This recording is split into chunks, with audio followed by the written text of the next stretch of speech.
This video is sponsored by Bugcrowd. Bugcrowd has tens of thousands of security researchers that have found over 65,000 vulnerabilities in over 300 organizations around the world. Companies such as LastPass, MasterCard, Tesla Motors, Western Union and Spotify are paying bug hunters anywhere from a simple thank you to $25,000 per bug. Become part of a diverse, unique bug hunting crowd and start your bug hunting career at bugcrowd.com/jacktutorials. Hey guys, welcome back to a new video tutorial. Today I'm going to be showing you how you can hack with Google. And a lot of you are going to be thinking that is a very clickbaity title. I apologise, but I didn't know what else to call it. So today we're going to be playing around with Google Docs. So if you don't know what a Google Doc is, it is a way of being able to find potential targets and stuff like that using Google. So Google isn't just a search engine. It is actually, as we probably already know, a very powerful search engine. So I'll just show you a very quick example. I've already talked about this before, but it was very, very brief. I've never done a video on it, so this is that video that I said I was going to do. So for example, if we're looking for a website that could potentially be vulnerable to SQL injection, for example, we can do something along the lines of in URL, and you can see that I've done it before, in URL index.php id equals, and press enter. So this isn't going to just search for this string. It's going to search for index.php id equals something in the URL. So you can see all of these results, they have that string in their URL.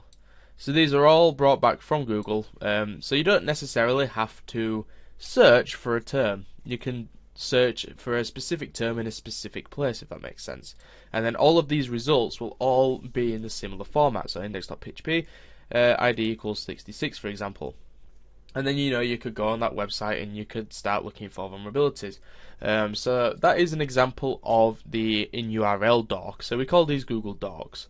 Now that isn't the only doc you can do. There are plenty of others. For example, we have here site pastebin.com. So only search the pastebin for in the text. So that's the body of pastebin for at Gmail or at yahoo.com or at Hotmail, and the data range is colon, and then I don't know what this one is actually, but you kind of get the idea. So Google is a lot more powerful than you probably already originally thought it was. So let's just talk about what Google hacking is. This is what I found, and I'm just going to read it to you because I don't know, I haven't actually read this yet. So Google hacking is the term used when a hacker tries to find exploitable targets and sensitive data by using a search engine. The Google Hacking Database, GHDB, is a database of queries that identify sensitive data.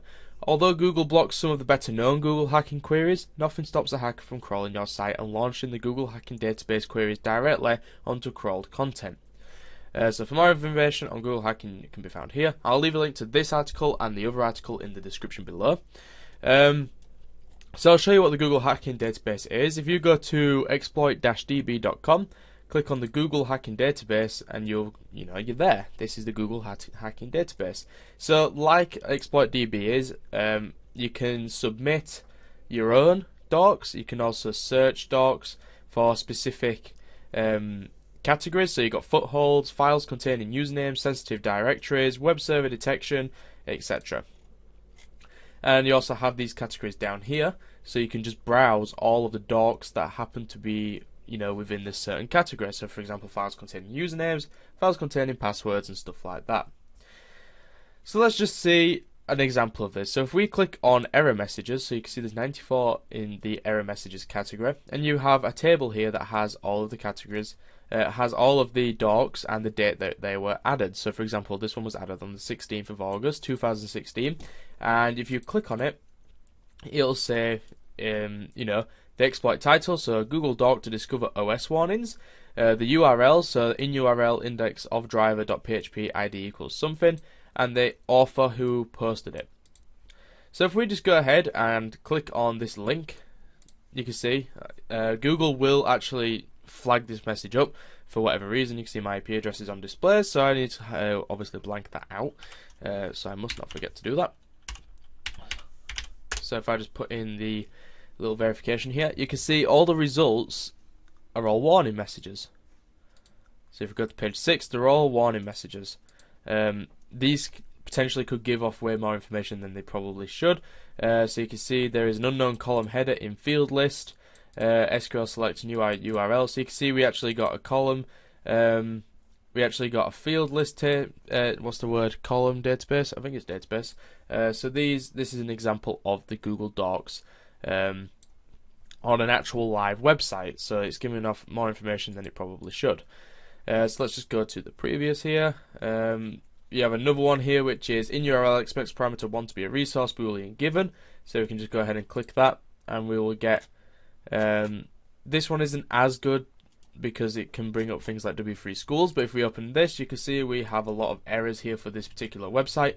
Expects parameter 1 to be a resource boolean given, so that means that there is a SQL query that is executing, but the result is false because it's not a proper query.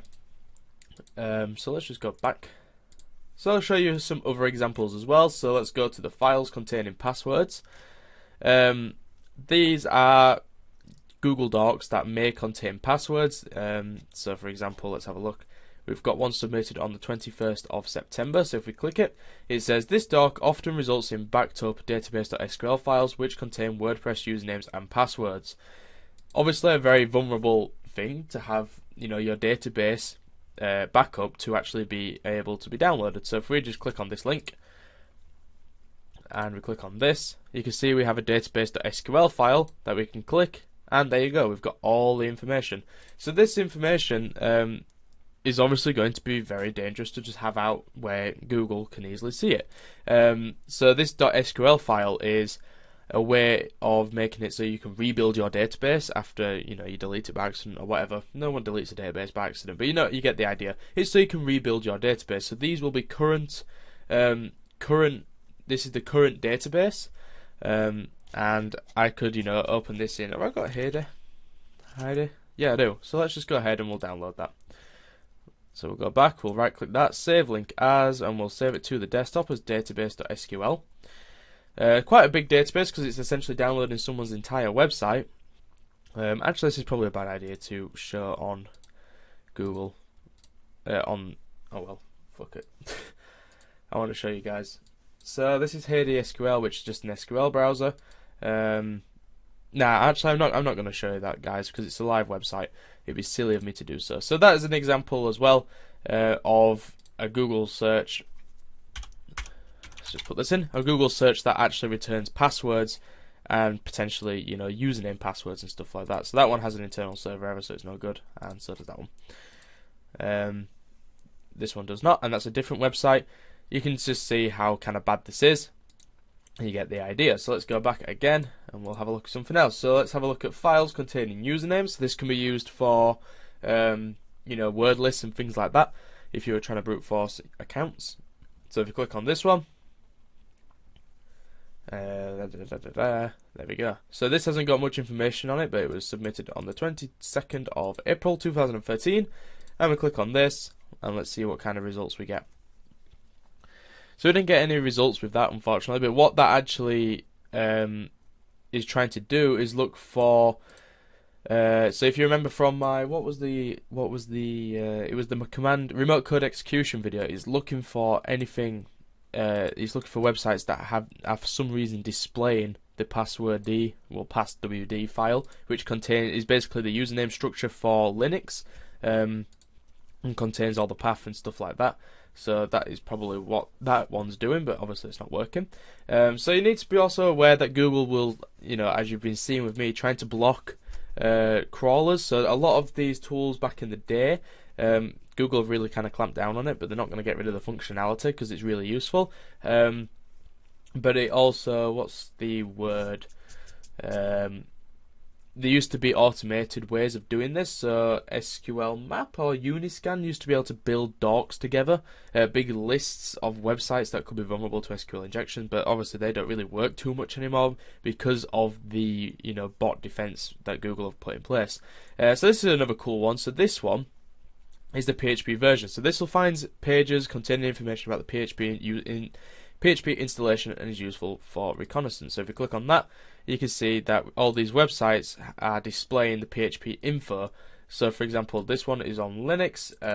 What else have we got here? We can see configuration file path, so we can see that it's etc php5 apache yada yada yada. You get the idea. So you can easily build your own docs as well, but the Google hacking database is pretty useful for this kind of stuff. Pages containing login portals, so these are websites where they have found like admin pages and stuff like that. So this could be useful when you're trying to find a admin page for a specific website, not even a specific website, but you want to build a list of websites that have the potential where you could brute force the username and password. But you get the idea behind the Google hacking database. I thought it'd be a pretty cool thing to show you guys. Just a quick little video, just because it was on my list of things to do, and it's kind of important for target discovery.